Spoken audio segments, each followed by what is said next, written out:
ఎందుకు దండగా మన యానం ఉండగా. హాయ్ ఫ్రెండ్స్, నమస్తే. ఎలా ఉన్నారు? మీరు ఎప్పుడైనా పాస్పోర్ట్ వీసా లేకుండా ఫ్రాన్స్ కి వెళ్ళారా? ఫ్రెంచ్ స్టైల్లో ఉండే బిల్డింగ్స్, స్ట్రీట్స్, ఫ్రెంచ్ కల్చర్ ఇవన్నీ ఎక్కడో లేవండి మన ఇండియాలో. ఎస్పెషల్లీ మన ఆంధ్రప్రదేశ్ లో ఉంది అంటే నమ్మగలరా మామ? అయితే పదండి పోదాం ఆంధ్ర గోవాకి. అదేనండి, యానాంకి వెళ్దాం. ఇక్కడ వింతలు, విశేషాలు, మందు రేట్లు ఎలా ఉంటాయి, ట్రిప్ కి ఎంత ఖర్చు అవుతుంది, హోటల్ రూమ్స్ ఎక్కడ చవకగా దొరుకుతుంది, సీ ఫుడ్స్ ఎక్కడ ఫ్రెష్ గా టేస్టీగా దొరుకుతుంది, హోటల్ వాళ్ళు మనల్ని ఎలా మ్యానిపులేట్ చేసి మోసం చేయాలని చూస్తారు, యానాం దగ్గరలో ఉన్న చూడదగిన ప్రదేశాలు మొత్తం ఇన్ఫర్మేషన్ ఈ వీడియోలో దొరుకుతుందమ్మా. స్కిప్ చేయకుండా వీడియో మొత్తం చూసి నచ్చితే ఒక లైక్, ఛానల్ ని ఎంకరేజ్ చేయాలనిపిస్తే మాత్రం సబ్స్క్రైబ్ చేసుకోండి మామా ప్లీజ్. ఓకేనా? ఇలాంటి మరిన్ని ఇన్ఫర్మేటివ్ వీడియోస్ చేయడానికి బూస్టింగ్ గా ఉంటుంది. ఇక ఆట మొదలెడదామా మామా. Welcome to Andhra Goa Yanam. ఓం నమ శివాయ. శివభక్తులందరూ ఒక లైక్, సబ్స్క్రైబ్ చేసుకోండి. Tirupati to Narsapur express evening 7:30కి. సో స్లీపర్లు అయితే 330 రూపాయలు, థర్డ్ ఏసీలో 865, సెకండ్ ఏసీలో 1200 రూపాయలు టికెట్ రేట్స్ ఉన్నాయి. మార్నింగ్ 6:30 కల్లా మేము నర్సాపూర్ చేరుకున్నాము. మీరు చూస్తున్నారు కదా, ఇదే నర్సాపూర్ రైల్వే స్టేషన్. ఇక్కడి నుండి ఆటోలో గోదావరి నదిని దాటడానికి బోట్ ప్రయాణం అయితే చేయాల్సి వస్తుంది. సో ఆటోకి 100 రూపీస్ తీసుకున్నారు, నలుగురు కలిపి. బోట్ కి 30 రూపీస్ పర్ హెడ్ తీసుకుంటారు. నర్సాపూర్ నుండి సకినేటిపల్లికి చేరుకోవాలన్నమాట ఈ బోట్ సహాయంతో. సో చూస్తున్నారు కదా, ప్రస్తుతానికి సకినేటిపల్లి చేరుకోవడానికి ఇదొక్క మార్గమే ఉంది. రోడ్డు మార్గం అయితే లేదు, ఎందుకంటే బ్రిడ్జ్ కన్స్ట్రక్షన్ లో ఉంది, అందుకని చెప్పేసి రోడ్డు మార్గం అయితే లేదని చెప్పారు. అయినా గోదావరి అందాలను చూస్తూ బోట్ లో ప్రయాణించడం చాలా థ్రిల్లింగ్ అనిపించింది. సూర్యోదయం, గోదావరి అలలు, బోట్ లో ప్రయాణం సింప్లీ సూపర్ కదా. 10-15 మినిట్స్ జర్నీ తర్వాత మేమైతే సకినేటిపల్లికి చేరుకున్నాము. సకినేటిపల్లి నుండి మనమైతే అమలాపురం చేరుకోవాలి. దానికి number of RTC buses available లో ఉంటుంది. టోటల్ గా 39 కిలోమీటర్స్ ఉంటుంది. ఏపీఎస్ ఆర్టీసీ బస్సులో అయితే మనకి 60 రూపీస్ అయితే ఛార్జ్ పడింది. అమలాపురం నుండి యానాం 32 కిలోమీటర్స్ ఉంటుంది. వైజాగ్ వెళ్లే అన్ని బస్సులు యానాం మీదుగానే వెళ్తాయి. టికెట్ రేటు 45 రూపీస్ మాత్రమే. Finally welcome to Yanam. మనం యానాం అయితే చేరుకున్నాము. మేము ఆర్టీసీ బస్ స్టాండ్ లో దిగాము. అక్కడ కానిస్టేబుల్ చూడండి, ఆయన యూనిఫామ్ ఎలా ఉందో, డిఫరెంట్ గా ఉంది కదా. ఫ్రెంచ్ స్టైల్ యూనిఫామ్ అనమాట అది. వినాయక రెసిడెన్సీలో రూమ్ తీసుకున్నాము. Per day 2000 rupees with AC. Third floor లో రూమ్ ఇచ్చారు, రూమ్ నెంబర్ 310. రూమ్ బయట నుంచి చూస్తే మనకు ఇలా కనిపిస్తుంది క్లైమేట్ మొత్తము. హైవేకి చాలా దగ్గరగా ఉంటుంది అనమాట, వాకబుల్ డిస్టెన్సే హైవే నుంచి వినాయక రెసిడెన్సీకి. ఇక రూమ్ ఎలా ఉందో చూద్దాం పదండి. చూస్తున్నారు కదా, ఇదే అనమాట. మేము ఆల్రెడీ వచ్చేసాము, ఆక్యుపై చేసుకున్నాము. ముగ్గురైతే పైన పడుకున్నారు, ఒకరికి ఎక్స్ట్రా బెడ్ ఇచ్చారు కింద పడుకోవడానికి. మేమందరము ఫైనల్ గా ఫ్రెష్ అప్ అయిపోయి యానాం ని ఎక్స్ప్లోర్ చేద్దామని చెప్పేసి బయటకైతే వచ్చేసాము. యానాం రావడానికి ముఖ్యంగా 2 కారణాలు ఉంటాయి. మందు రేట్లు చాలా చాలా చాలా తక్కువ ఉంటుంది. మన ఆంధ్రప్రదేశ్ లో మందు రేట్లకి ఇక్కడ రేట్లకి ఆల్మోస్ట్ 50% తక్కువ ఉంటుంది. కాబట్టి మీరు ఎక్కడ చూసినా సరే మీకు వైన్ షాప్స్, బార్స్ దర్శనమిస్తుంది. రెండవ రీజన్ ఏంటంటే ఇక్కడ పెట్రోల్ అండ్ డీజిల్ కాస్ట్ చాలా తక్కువగా ఉంటుంది. ఇది ఒక యూనియన్ టెరిటరీ, అంటే కేంద్ర పాలిత ప్రాంతం కాబట్టి ఇక్కడ ట్యాక్స్లు చాలా తక్కువ ఉంటాయి. ఈ ప్రైస్ లిస్ట్ చూస్తే మీకే అర్థమవుతుంది ఇక్కడ లిక్కర్ ప్రైజెస్ ఎంత తక్కువగా ఉంటుందో అనేసి. కంపేర్ చేసుకోండి మీరు కావాలంటే. ఇక్కడి ప్రైజెస్ చూస్తుంటే నాకు ఒక్కటి అనిపిస్తుంది మామ, అదేంటంటే గోవా ఎందుకు దండగా మన యానాం ఉండగా. ఎవరైనా తక్కువ ఖర్చుతో వీకెండ్ ఎంజాయ్ చేయాలనుకుంటే మాత్రం యానాం ఒక పర్ఫెక్ట్ డెస్టినేషన్ అని చెప్పాలి. అలా కొంత దూరం నడుచుకుంటూ వెళ్తే మనం రాజీవ్ బీచ్ వేక్ అయితే చేరుకుంటాము. సన్సెట్ చూడడానికి పర్ఫెక్ట్ ప్లేస్ అనమాట ఇది. ఇక్కడ నుంచి చూస్తే సన్సెట్ చాలా అందంగా కనిపిస్తుంది. మీరు చూస్తున్నారు కదా ఎంత అందంగా ఉందో. మీకు ఇప్పుడు ఎదురుగా కనిపిస్తుంది కదా బ్రిడ్జ్, బాలయోగి వారధి అని అంటారు, లేదంటే యానాం ఎదుర్ లంక బ్రిడ్జ్ అంటారు. హీరో హీరోయిన్ లా కనిపించే వీళ్ళిద్దరు ఎవరా అని అనుకుంటున్నారు కదా. హీరో గారి పేరు గొల్లపల్లి శ్రీనివాస్ అశోక్ గారు. యానాం కి ఇండిపెండెంట్ ఎమ్మెల్యే, అతి చిన్న వయసులో ఎమ్మెల్యే అనమాట. పక్కన హీరోయిన్ లక్ష్మీ స్నేహ గారు, ఎమ్మెల్యే గారి వైఫ్. వీరి కుమారుడు ఫస్ట్ బర్త్డే యానివర్సరీ చేసుకుంటున్నారు కాబట్టి మన ఛానల్ తరపున మరియు మన సబ్స్క్రైబర్స్ తరపున గొల్లపల్లి గంగాధర ప్రతాప్ రాణాకి హ్యాపీ బర్త్డే. ఏసయ్య స్టాచ్యూ చాలా పెద్ద స్టాచ్యూ అనమాట ఇది, గోదావరి ఒడ్డున ఉంది. ఇలాంటి దృశ్యాలు చూసినప్పుడే యేసయ్య ఈ పాపిని క్షమించు అనిపిస్తుంది. ఇలాంటి వాళ్ళు ఉన్నంత వరకు మన దేశం డెవలపింగ్ కంట్రీగానే ఉంటుంది, కానీ డెవలప్డ్ కంట్రీ ఎప్పటికీ కాదు. కాంస్యంతో చేయబడినటువంటి భారత మాత విగ్రహానికి 1 కోటి రూపాయలు ఖర్చు అయిందని చెప్తున్నారు. భారత్ మాతాకి జై. ఇప్పుడు చూస్తున్న ముగ్గురు నా ఫ్రెండ్స్ నా జర్నీని షేర్ చేసుకోవడానికి వచ్చారు. ప్లేస్ కి రావడానికి, ఇక్కడి అందాలను చూడడానికి సాయంత్రం పూట వస్తేనే కరెక్ట్ అన్నమాట. ఎందుకంటే సన్సెట్ ని ఎంజాయ్ చేయొచ్చు. అలాగే ఇక్కడ లోకల్స్ చాలా మంది వాకింగ్ చేస్తూ ఉంటారు. అంతేకాకుండా టూరిస్టులతో ఈ ప్లేస్ మొత్తము చూడడానికి చాలా ఆహ్లాదకరంగా కనిపిస్తుంది. ఇక్కడ గోదావరి ఒడ్డును చూడొచ్చు. ఎన్ని బోట్స్ ఉన్నాయో ఇవన్నీ కూడా రిపేర్ అనమాట. సో పనికిరానివి, అందుకని చెప్పేసి ఇక్కడ పెట్టేశారు. ఇక్కడ చూస్తున్నారు కదా, ఒక పెద్ద బోట్ ఉంది కదా. ఈ బోటు చాలా ఫేమస్ బోట్ అంటే ఒకప్పుడు. పోతులూరి వీరబ్రహ్మం గారి స్టాచ్యూ ఇక్కడ కనిపిస్తుంది. ఇక్కడ మనకి రాజీవ్ పార్క్ అని చెప్పేసి ఒక చిన్న ప్లేస్ ఉందన్నమాట. రాజీవ్ గాంధీ ఉన్నారు.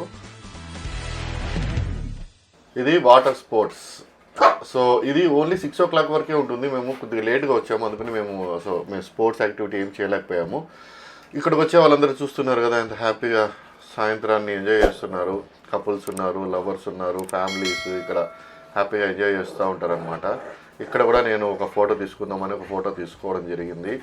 చాలా బాగుంటుంది. ఇక్కడ చూసారు కదా ఎంత బాగుందో. సో మా క్రియేటివిటీ మొత్తం ఇక్కడ మీకు చూపించాము. ఇక్కడ చూడండి పోలీస్ బూత్ ఉంది. ఇది గౌతమి గోదావరి బీచ్ యానాం అని రాసింది అనమాట. పచ్చటి చెట్ల మధ్యలో చూడడానికి ఎంత బాగుంది కదా, చాలా బాగుంది. అసలు క్లైమేట్ అయితే అసలు ఎక్సలెంట్.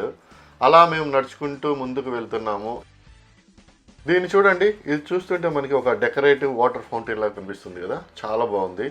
ఫైనల్గా మేమైతే ఎండింగ్కి అయితే వచ్చేసాము. చూస్తున్నారు కదా గోదావరి ఒడ్డు దగ్గర గోదావరి పుష్కర స్నానాల ఘాట్ అనమాట. అది అక్కడ మనకి చాలా ఫేమస్. ఇది మన యాక్చువల్గా యానాం అంటే మనకి ఫస్ట్ కనిపించే సింబల్ ఇదే అనమాట. 2 ఏనుగులు శివలింగానికి సో అభిషేకం చేస్తూ ఉంటుంది. చాలా బాగా అనిపిస్తుంది చూడడానికి.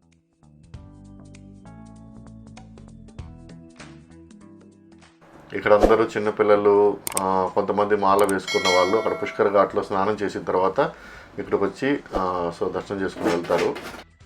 శివాలయం ఇది. చాలా పెళ్ళిళ్ళు జరుగుతున్నాయి మేము వెళ్ళినప్పుడు. శ్రీకృష్ణదేవరాయలు, పొట్టి శ్రీరాములు, స్వామి వివేకానంద, సుబ్రహ్మణ్య భారతి అయ్యార్, ఇలా చాలా మంది ప్రముఖుల స్టాచ్యూస్ అయితే మనకి కనిపిస్తుంది. యాక్చువల్గా అయితే రాజీవ్ బీచ్ వే ఇది అనమాట. యాక్చువల్గా ఎంట్రన్స్ ఇక్కడ నుంచి మనం వెళ్ళుండాలి, కానీ మనం బ్యాక్ సైడ్ నుంచి వచ్చాము. ఇక్కడ ఒక పెద్ద స్తూపం ఒకటి కనిపిస్తుంది. రాజీవ్ గాంధీ విగ్రహం ఉంది. సబ్ డిప్యూటీ కలెక్టర్ ఆఫీస్ ఇది, అడ్మినిస్ట్రేషన్ ఆఫీస్ సెంటర్ ఇది యానాంలో. అంటే దీని ఆపోజిట్ లోనే ఉంటుంది. ఇదే అనమాట government tourist so guest house ఇది. సో ఈ గెస్ట్ హౌస్ లో మనకి ఒక రూమ్ 600 నుంచి 650 రూపీస్ దాకా వస్తుంది. మీరు బుక్ చేసుకోవాలంటే ఇక్కడ కనిపించే నెంబర్ కాల్ చేసి బుక్ చేసుకోవచ్చు. ఇప్పుడు మీరు చూస్తున్నది Saint yawns Catholic church. So French architecture తో చూడడానికి చాలా బ్యూటిఫుల్ గా ఉంటుంది. ఫ్రెంచ్ మిషనరీస్ వాళ్ళు 1846 లో ఈ చర్చ్ నిర్మించారు. ఇప్పుడు మీరు చూస్తున్నది Jawaharlal institute of PG medical education and research centre అనమాట. సో ఇంతటితో మనం యానంలో చూడదగినటువంటి ప్రదేశాలన్నింటినీ కవర్ చేసేసాము. నెక్స్ట్ డే 2 మనమైతే ఇప్పుడు ద్రాక్షారామంకి వెళ్తున్నాము. ద్రాక్షారామము మనకి యానం నుంచి జస్ట్ 20 కిలోమీటర్సే ఉంటుంది. 30 minutes మాత్రమే జర్నీ టైము. మనకి 20 to 50 రూపీస్ బస్ ఛార్జెస్ అయితే అవుతుంది. మీరు చూస్తున్నారు కదా, ఇదే మెయిన్ ఎంట్రన్స్. ఇక్కడ శివలింగానికి గల ఒక ప్రాముఖ్యత ఏంటంటే 14 feet ఉంటుంది అనమాట, ఒకటే స్టోన్. సో ఇది ఇప్పుడైతే మనము 2nd floorలో ఉన్నాము. 1st floorలోకి వెళ్ళామంటే 1st floor నుంచి కూడా మీకు చూపిస్తాను. యాక్చువల్గా ఇక్కడ లోపల కెమెరాస్ నాట్ అలౌడ్, అయినా కూడా కొంచెం ధైర్యం చేసి తీశారనమాట. ఇప్పుడు మీరు చూస్తున్నారు కదా ద్రాక్షారామంలో ఉన్నటువంటి శివలింగము. సో ఇది 1st floor అనమాట. ఇక్కడ నుంచి 5th floor వరకు ఉన్నది ఏకలింగం అనమాట. ఒకటే లింగం ఉంటుంది మనకి. చూడడానికి చాలా బాగుంటుంది, చాలా చూడదగిన ప్రదేశము. యానంకి వచ్చిన వాళ్ళందరూ కూడా ఇక్కడికి వచ్చి దర్శనం చేసుకోవచ్చు. దర్శనం చేసుకున్న తర్వాత బయటకు వెళ్తున్నాము. బయటకు వెళ్ళే టైంలో మీకు తెలిసిందే కదా, నందీశ్వరుడు, శివుడు ఎక్కడ ఉంటాడో నందీశ్వరుడు అక్కడే ఉంటాడు. సో ఈ నంది దగ్గర స్పెషాలిటీ ఏంటంటే నంది చెవిలో మనం ఏమైతే చెప్తామో అవన్నీ కూడా నంది ఈశ్వరుడి దగ్గరికి చేరుస్తుంది అనేసి ఒక నానుడి ఉంది. సో నేను కూడా నందీశ్వరుని కోరుకుంటున్నాను, దేవుడా ఈ వీడియోని ఎవరైతే చూస్తున్నారో వాళ్ళందరి మనసులు మార్చి మన ఛానల్ని సబ్స్క్రైబ్ చేసుకునేలాగా, ఛానల్కి లైక్ కొట్టేలాగా, వాళ్ళ ఫ్యామిలీ అండ్ ఫ్రెండ్స్ సర్కిల్లో ఎవరైతే యానాం వెళ్తున్నారో వాళ్ళందరికీ కూడా ఈ వీడియో షేర్ చేయాలని మనస్ఫూర్తిగా కోరుకుంటున్నాను. దేవుడా ప్లీజ్ మీరందరూ కూడా సబ్స్క్రైబ్ చేసుకున్నారని, లైక్ చేశారని, మీ ఫ్రెండ్స్కి షేర్ చేస్తారని ఆశిస్తూ మన సబ్స్క్రైబర్స్ అందరికీ ఇలాంటి మంచి ఇన్ఫర్మేటివ్ వీడియోస్ చేసి మీ అందరి ముందుకు తీసుకొస్తానని ప్రామిస్ చేస్తున్నాను. Thank you so much. దర్శనం చేసుకొని బయటికి రాగానే ఒక పెద్ద మర్రి చెట్టు కనిపిస్తుంది, అలాగే శివలింగం కూడా కనిపిస్తుంది. శివలింగానికి ఎదురుగా ఉన్న కోనేరు నుండి నీటిని తీసుకుని వచ్చి శివలింగానికి అభిషేకం చేసే దృశ్యం ఇక్కడ చూడవచ్చు. ఓం నమ శివాయ.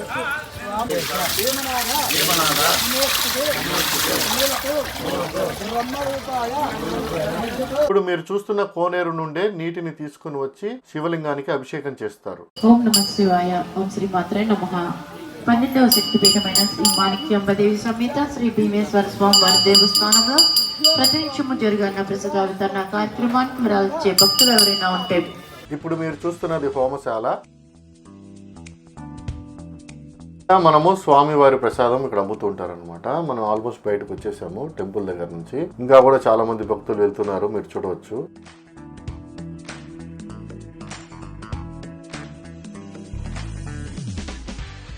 ఆలయం వెలుపలికి రాగానే శ్రీ రమా సత్యవతి సమేత శ్రీ సత్యనారాయణ స్వామి వారి ఆలయం మనకి కనిపిస్తుంది అనమాట. డే 2 ఆఫ్టర్నూన్ ద్రాక్షారామం నుండి బస్సులో కాకినాడకి స్టార్ట్ అయ్యాము. 33 కిలోమీటర్స్ ఉంటుంది. Bus ticket 125 rupees. బస్ స్టాండ్లో దిగిన తర్వాత మేము అక్కడ నుంచి ఆటో తీసుకొని కాకినాడ బీచ్కి అయితే వచ్చేసామన్నమాట. చూస్తున్నారు కదా, ఇదే కాకినాడ బీచ్.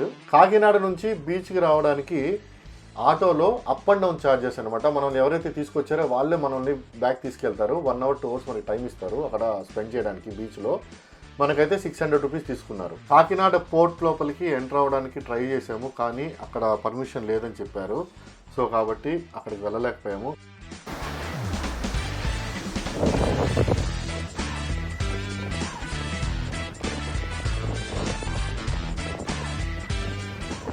నేను నాతో పాటు వచ్చిన మా ఫ్రెండ్స్ బీచ్లో చాలా బాగా ఎంజాయ్ చేశాము. చెప్పాలంటే ఒక్కసారిగా చిన్నపిల్లలం అయిపోయాము అనమాట.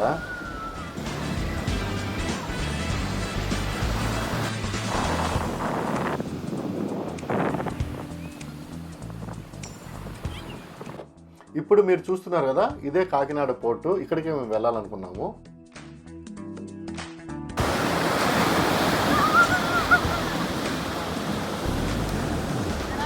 నా ఫ్రెండ్స్ ఫొటోస్ తీసుకోవడంలో బిజీగా ఉంటే నేను మాత్రం మన ఛానల్కి వీడియో తీయడంలో బిజీగా ఉన్నాను. తర్వాత మేమంతా కలిసి ఆడుకోవడానికి అలా బీచ్లోకి దిగామన్నమాట. చూస్తున్నారు కదా ఎలా ఎంజాయ్ చేస్తున్నాము.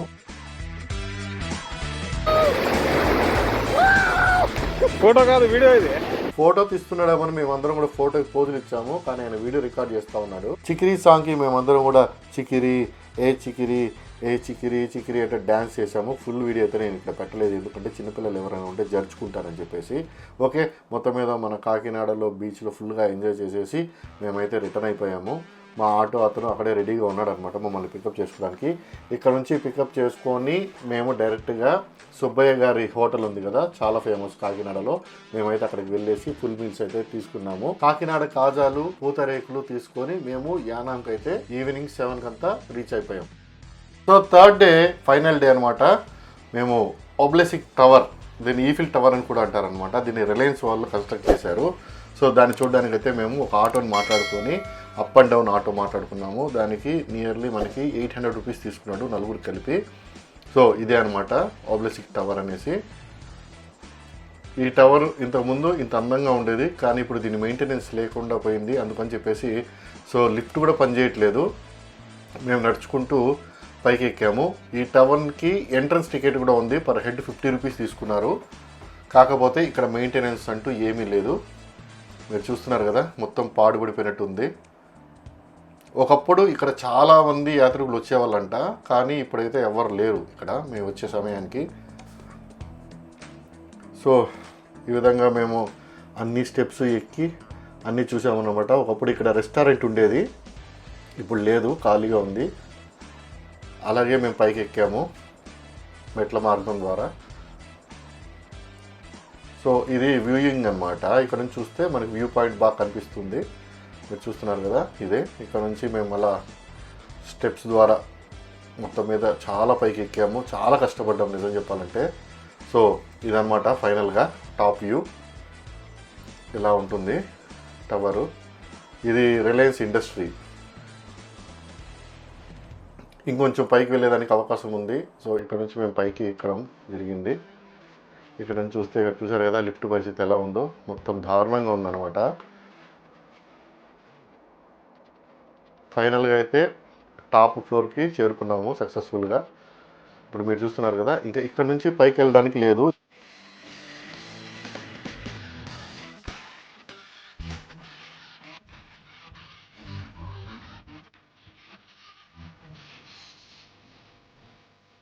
ఇక్కడ నుంచి వ్యూ పాయింట్ చాలా బాగుంది చూడడానికి.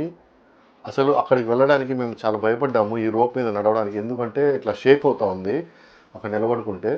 ఇక్కడ నుంచి కొంచెం పైకి ఎక్కేదానికి మాకు ఇక్కడ స్టెప్స్ కనిపించింది, కానీ ఈ స్టెప్స్ ఎక్కాలంటే భయం వేసింది. అండ్ అంతేకాకుండా పైన లాక్ చేశారనమాట, సో పోవడానికి లేదు. ట్రై చేసాము అయినా కూడా.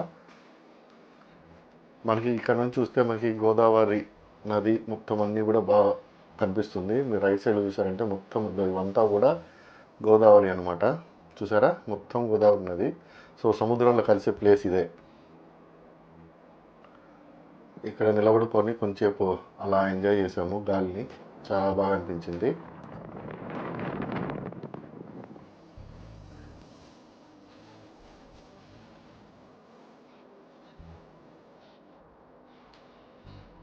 ఇక మేము ఇక్కడ నుంచి రిటర్న్ అయిపోయాము. మేము వెళ్తుండగా కొంతమంది మాకు ఆపోజిట్లో వచ్చారనమాట.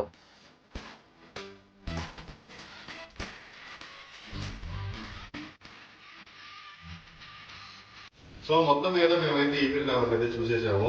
చూసారు కదా, నాతో పాటు 3 monkeys వచ్చాయి. ఆ monkeysతో పాటు నేను కూడా అలా monkeys అందరికీ నేను I'm the leader of monkeys. So మనమైతే ఈఫిల్ టవర్ ఎక్కేసాము, మీకు చూపించాను కాబట్టి. మేము పడిన కష్టానికి మీరు ఇచ్చే ప్రతిఫలం ఏంటో తెలుసా? లైక్ చేసుకుని సబ్స్క్రైబ్ చేయబోయే సబ్స్క్రైబర్స్ లేదు, వస్తున్నాం. పోదాం పండి. చేపలు పట్టే వలలు కదా ఇది? చేపలు పట్టి వలలు. ఇప్పుడు ఒక వల అంటే సైజు ఉంటుందా, లేదంటే అన్ని ఒకటే సైజేనా వలలు? సైజులు ఉంటాయి. మనకు నచ్చిన సైజు తెచ్చుకున్నాం. ఇది మనకు నచ్చింది, ఓకే తెచ్చుకున్నాం. ఇప్పుడు నీ పర్సనల్ కోసం చేసుకుంటున్నావా? నీకు నువ్వే చేసుకుంటావు. ఎన్ని రోజులు పడుతుందన్నా కంప్లీట్ చేయడానికి? 10 రోజులు అవుతుంది. 10 రోజులు అయిందా? అంటే ఒక వల తయారు చేయడానికి 10 రోజులు అవుతుంది. మీరు ఎక్కడ నేర్చుకున్నారు ఇది? చిన్నప్పటి నుంచి తెలుసా? చిన్నప్పటి నుంచి మా నాన్నలు నేర్పితే మనం నేర్చుకున్నాం. సూపర్ అన్న, సూపర్. మా నాన్న వందలా వాళ్ళు నేర్పితే వాళ్ళ ఏటలకి వెళ్ళి మనం వస్తాం. ఓకే, మీ నాన్న వాళ్ళు చేసింది ఇప్పుడు మీరు చేస్తున్నారు. ఓకే ఓకే, థ్యాంక్ యూ అన్న. ఎవరు? మాది తిరుపతి అండి. తిరుపతి నుంచి ఎక్కడికి వచ్చేలా? మేము తిరుపతి వస్తూ ఉంటాం దేవుడి దగ్గర. అవును, మేము కూడా వచ్చినాం మీ యానాంకి. నీకు తెలుసు కదా ఎందుకు వచ్చినాము.